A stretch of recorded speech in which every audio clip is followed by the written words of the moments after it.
Welcome to the Field Lab podcast. We know that you're all here because you're passionate about health, learning about true health. Maybe it's keeping your health, maybe it's finding your health, maybe it's helping someone else with their health. We all have different reasons why we're here. If you run a human day connected to a really good environment that's filled with light, water, magnetism, that's filled with love and community, that is how humans default to health. Hello, everyone. Today is our first hot topic from the field. We are going to start with cholesterol, mostly because it's been a 20-year question. Every week, we have many patients coming in asking about cholesterol, confused about cholesterol, wondering about cholesterol, afraid of cholesterol. So we're going to start with cholesterol. It's April, so it's a really important time to talk about cholesterol because we are in a time of seasonal change. And after you hear our conversation, you'll start hopefully thinking about cholesterol seasonally and adaptable, and part of what makes you a human that can change depending on what environment you're in. So we are going to start this as a two-part conversation. This first part will be for our podcast audience. Simple, approachable, really actionable, and hopefully very relevant to the majority of people's questions. And then for those of you interested in the deeper dive, the better understanding of the biophysics around cholesterol, we will do a part 2, only offered to our premium members. For those who want the deeper dive, we know it's not for everybody. So if it is, though, we are going to hold that information for that space, since we do value your time, our time, and we know that not everyone wants that deeper dive, but for those of you who do, we are going to provide it. And then kind of continue this opportunity where there's always going to be free learning, but that there's always going to be deeper learning. But since that takes a lot of our time, True. we are putting it in that space for those of you who value that. So I think we should roll into our fun, because it happened this week. How many times did someone ask about cholesterol? For me, it's almost will be visit. I think it's like one of the top 3 questions, Yes. no doubt. Yeah, so actually we put this out to a poll to our members, asking a little bit about, ideas around cholesterol.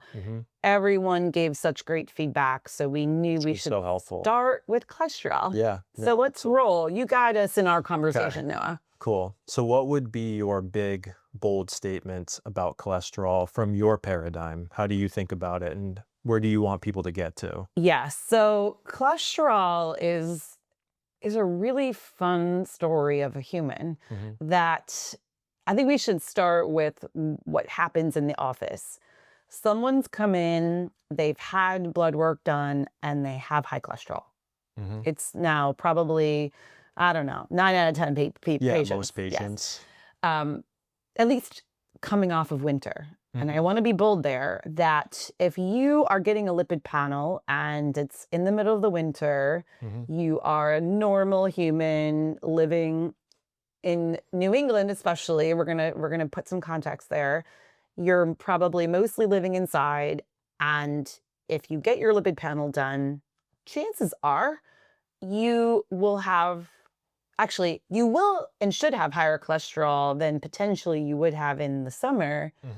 Now, maybe not if you're just living the same day that you would be living in the summer, but that said, most people still go outside a little bit in the summer. Yeah, they get a little. Even if you're an indoor human, you're probably getting a little bit more time outside. So winter is the real moment for most people that they have their lipid panel crisis moment. Okay. That they'll get their lipid panel, cholesterol's higher. A lot of times we'll hear patients say like, oh, it was never high before, but now it is. Is it just I'm getting older? Like this is a real confusing moment because Unfortunately, they're getting that information from their traditional team of doctors. Now, I say traditional because we are kind of lumping it could be your annual visit. It could also be your functional medicine doctor. Mm. It's kind of now It's coming anyone from in both the sides. doctoring field. It could also just be from like the function health labs. Like, I mean, basically, if you're getting labs taken now and you don't have any understanding of what we're talking about from the biophysics side, then a high cholesterol, for the most part, is just now a fear-based confusion. Mhm. Because normally I'll tell patients, what is it that you think is wrong with cholesterol? Mm. Why are you afraid of cholesterol? Yeah, what's the answer? Yeah, right? Yeah. So I'll often lead with that. Why are you afraid of cholesterol? Mhm. And for the most part, the answer is, well, we've been told cholesterol's bad. Mm. If you have too much cholesterol, you're going to have a heart attack. Mostly that's the worry. Yeah, Everyone's afraid of a heart attack. right. People think they're gonna die, like, immediately. Yes. Yeah. So that is a troubling place to be. Mm. We know one thing that all you have to do for marketing is do fear-based marketing, and it's pretty easy. It's pretty effective. It's super effective for humans. So then I'll typically lead and say, well, has anyone actually told you like what cholesterol is for in the human body? And basically everyone says no. Yeah. But like mostly everyone's interested. So I think this is why we're having this conversation. This is for those of you who are interested in actually knowing some truth. This is our Yeah. conversation Yeah. about that. So I just want to put that context there because why most people are afraid of it is because they lack the knowledge of what is cholesterol Mhm. and what is cholesterol in the human body. Okay. Where did that knowledge start to break down? Like, why is this fear so ingrained into pretty much everybody? Yeah, so Yeah. it came from American medicine, Okay.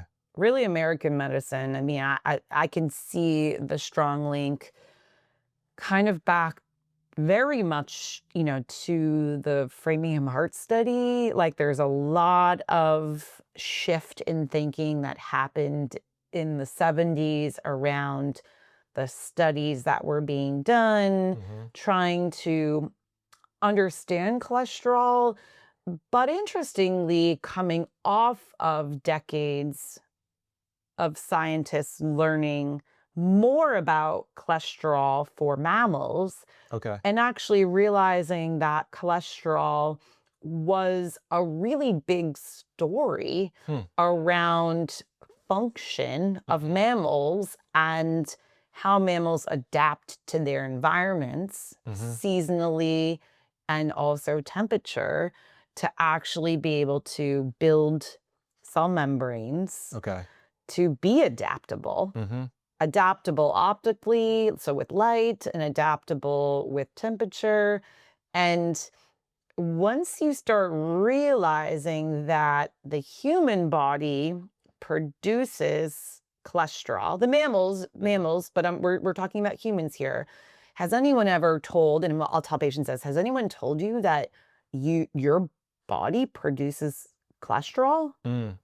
And most people have, like, they've never heard that before. Yeah, they're just thinking about it through the lens of food exclusively. Yes, Yeah. because then if you go back to the story, it was really a developed story that high cholesterol would cause heart disease. You had to think of it that way as coming from cholesterol in your foods. Mhm.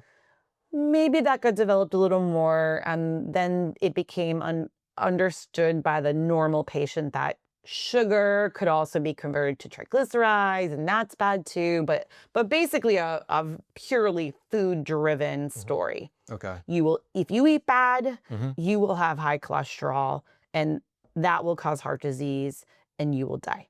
Gotcha. So Yeah. the solution has to be that we will start changing how we treat you as a patient. We will preventatively monitor you every year, track your cholesterol, and then the second it goes high, we will offer you a solution and you will be fine. Gotcha. And Was then that's kind of what happened. Now, why did that happen at that time though? Like honestly, even 20 years ago in my practice, the cholesterols I was seeing patients being screened for, and even me, like personally running cholesterol panels for them. I don't know this for truth, but I think I was I was talking to Michaela about this the other day. I was like, I want to go back and actually do some old data because I know for sure I see way different cholesterol panels now than I ever did before 20 years ago. And this is kind of what was happening. Yeah. In science, it was recognized that humans, as we started doing different things in our lives, but especially when we did things that were higher tech related. Gotcha. So this is kind of like the story of Becker, how he started doing science and experiments on humans that were pilots and humans that were in submarines. Like now we're in altered environments. Artificial. And not just a human not just a farmer, working outside and doing normal things. It was realized that stressor, so meaning you've taken a human and put them in a different environment, that altered cholesterol panels quickly. Yeah. And that was the Navy pilot study too, where they first realized that just flying created this huge increase in cholesterol without changes to diet. Yeah. If they don't tell you that part. No. And honestly, that happened kind of before the pharma model, which starts to make you think, was that a reaction to knowing that we had turned into an information tech-based society that was coming? Yeah. Scientists absolutely knew that once the 50s happened, you throw in a couple decades, and that was going to change human biology. We started to see that. And if you were a really good prediction model, you would probably say, hey, let's target those things that we know are going to change. And maybe someone was not nefarious in their thinking and thought we could help people. Let's create a model that could help people. I don't know. Yeah. Other than we can say that it was very clear that science changed and now it became about a pharma-based solution. And then that was really solidified. Yeah. That now we've got a whole model. We know how to track it. We know how to create fear around it. We know how to make sure the patient understands our model. They've got a solution. We gotcha. Gotcha. And I mean, this was obviously before the internet, and now we've got a patient. They're at the whim of their doctor. They have no access to any other information. They trust the doctors. This is trusted knowledge. And that really sealed the deal. And they're probably pretty healthy up until that point. And now all of a sudden, something doesn't look and we right. know, the transgenerational epigenetics, like humans were still in good health. Yeah. We know this. Like the general human was in good health. The technological sector hadn't really, it was growing, but It's not what it is hadn't now. captured enough of the, it needed to be passed down a generation and passed down a generation. So again, we kind of knew this would be a slow process. Like science knew this would be a slow process. So that's kind of, I think this is such a relevant story because this knowledge is what often changes when I'm working with a patient. Like this changes the game of the fear paradigm. Right. That once you realize, no, the body does not, first of all, learning that the body makes cholesterol is important. Like that's key. Because why would it make something that's toxic? Now you realize, like, no, you do have the ability to interact with this cholesterol. It's not just from your food. Now, like, hold on, I want to rewind for a second. That worked really great for a while. People believe the food story because Was there a moment where it right kinda back changed? then, the person that was first showing up as high cholesterol tended to be the indoor, sedentary, computer tech-driven worker. Mhm. So weirdly, it was a perfect way to pin it on lack of movement. Mhm. Maybe you're sitting at a desk eating your food, but ultimately because you're driven by an altered environment that ironically is the driver from the first place, but might also confuse your brain metabolism, and now you want to eat sugar all day. Right. It's like the perfect cover. Oh, And I wow. know that might sound really weird to people when you first hear it, but it's the perfect cover. Yeah. That who it initially challenged was this person, Mhm. and it was easy to pin it on diet and exercise, poor diet and lack of exercise. And then initially the statins worked. Mhm. So you would take a drug, you'd get a lab result. Now, initially, there was no way to know if that made you healthier.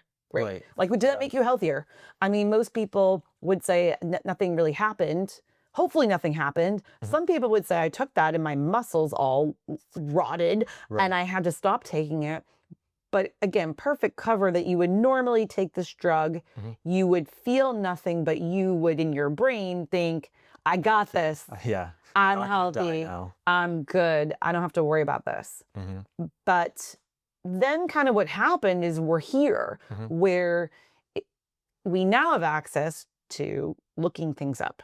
Right. So now a lot of patients come to us and say, well, why, first of all, like, why are we 50 years in and there's no less heart disease? And there's more, right? It's actually worse? It's Yeah. worse.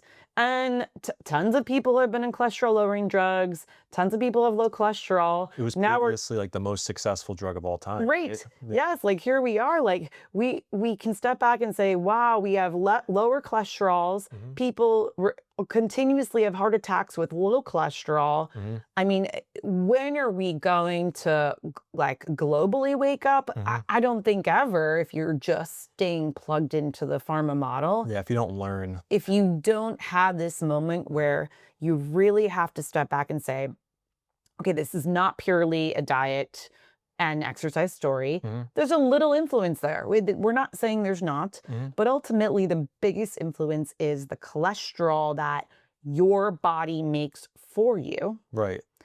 And what's the purpose of that cholesterol is then that next level, Mhm. that next layer of if you understand as a human, you are meant to adapt to seasons. Mhm. Seasons provide different food information, so different food, different temperatures, different opportunities to exercise. All of those things, though, have to be sensed by your body. How does your body sense that? Well, it senses it within the cell. Mhm. And you build a cell with, weirdly, cholesterol. It's kinda perfect. It's perfect Mhm. that your body generally is actually adapting and adjusting the cholesterol it's choosing to make Mhm. based quite significantly on the light going through your eye. Yeah, can you explain that process a little bit? Like, light through the eye, programming the brain? Yeah, very Yeah. simply, Yeah. it's light goes into your pupil, Mhm. it goes into the back of your eye, your retina, and there's a track directly to your brain, the retinal hypothalamic tract. And that starts to be the driver of your cholesterol production. Mhm. We're gonna keep it there because that's simple. Yeah, where's the cholesterol, like, actually produced? It's mainly produced in the liver. Okay. It's not only produced there. Okay. It's we're now talking about the deeper mitochondrial story, but that's We'll we're save that. yeah, we're gonna save that because that's a little too deep.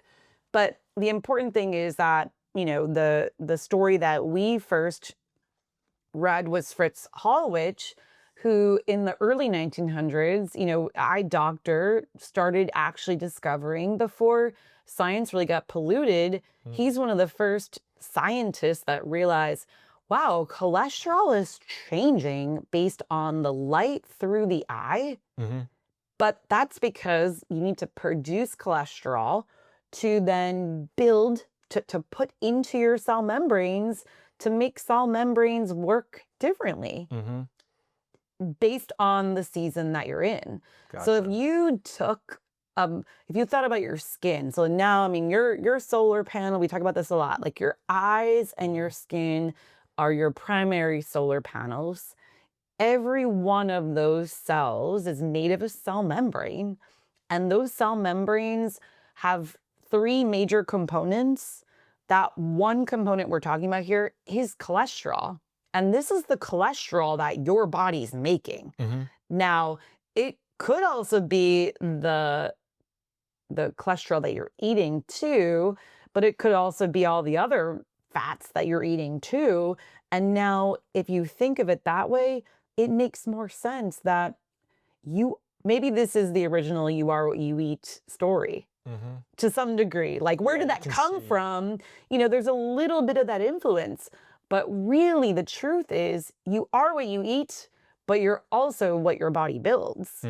And it's the combination of the two that really allows a cell to know where it is in time and space. So that way you build a body that can interact with April.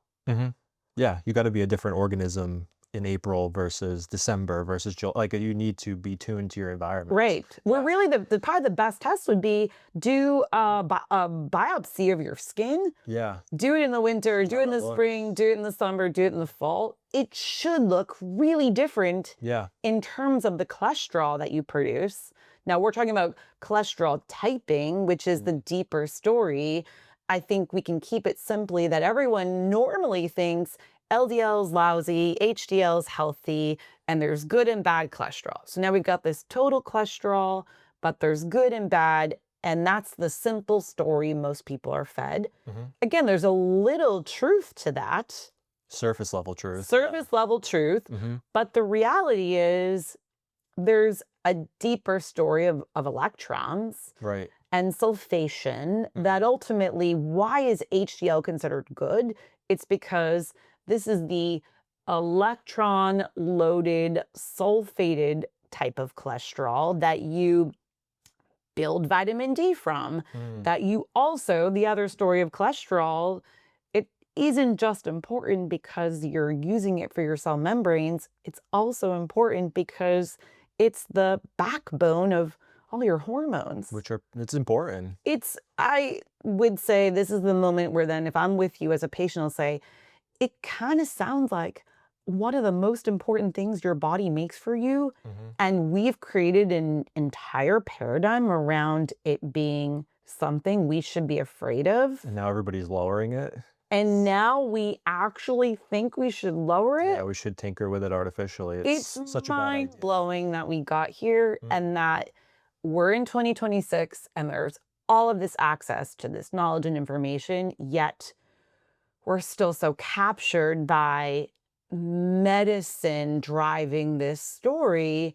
And then even in the wellness space, it's still the same story. Still people pushing supplements to lower cholesterol. Because if you only know biochemistry and you only know where this story came from, unfortunately, you still think that lowering cholesterol is the answer. Is there such thing as bad cholesterol? So I think what we're thinking about is, LDL isn't bad. It's purposeful in the winter. Right. So when you think about what is LDL, well, LDL, if you were a winter-dwelling human, you should have way more LDL to actually provide strength to the bonds in your cell membrane. So actually, LDL is really good if you have not a lot of UV light and there's cold. So you think about the winter scenario here, That is what LDL is doing. Now, again, this is deeper biophysics, so I want to hold the story of light absorption there, but LDL absorbs different light frequencies than HDL. And that starts to make sense. Like, why is HDL a summer cholesterol? Is because it's absorbing UV light. Technically, LDL can absorb higher frequencies of light, blue light, 500 nanometers, which makes sense that it's there to absorb light that the body's anticipating it's going to get. Right. Now, the issue is, what's the light going in through the typical modern human eye? It's, your light from your phone. It's the light from your LED lights. It's the light from your computer. It's the light that you're experiencing indoors, which we know is really shifted and is really blue driven. So it is not confusing. It's not surprising that bodies livers literally have to build more LDL to absorb the primary light that's going in through the eye. Since the primary light is no longer UV light, why would you make HDL?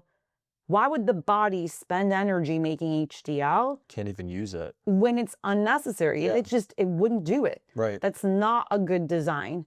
So, that's, again, maybe it's too deep, but like those are the things I know we know are really interesting, that when we're working with patients, we want to create a visual understanding of what's going on. And that's really the purpose of this conversation, and to help people move beyond the normal, make sense of it, because it's not full of lies. It's just not full of all the truth. It's all half truth. Yeah, we think it's a half truth is a full lie, and that is the truth. Unfortunately, where we're at. Yes. Yeah. So I hope that was a good conversation. Yeah. Yeah. I don't want to go too long, because I know that this is a hot topic, and I think we could probably we'll have more conversations about the cholesterol. For sure. But I think this is a good place to start for anyone that's confused about cholesterol, anyone who wants to learn more.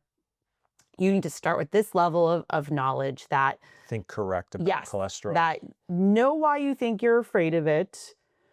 Know that it's not a food and exercise story. 100%. Know that there's a deeper story, and that ultimately everything the human body manufactures for itself has a purpose. You just need to understand that you're a human and you are adapted to living in your constantly changing environment. Unfortunately, you were adapted to planet Earth. We no longer live on planet Earth. So we need to, we live on planet Earth, but now we live in a changed, accelerated, different planet Earth. Our time-space spectrum is all artificial. All altered and artificial.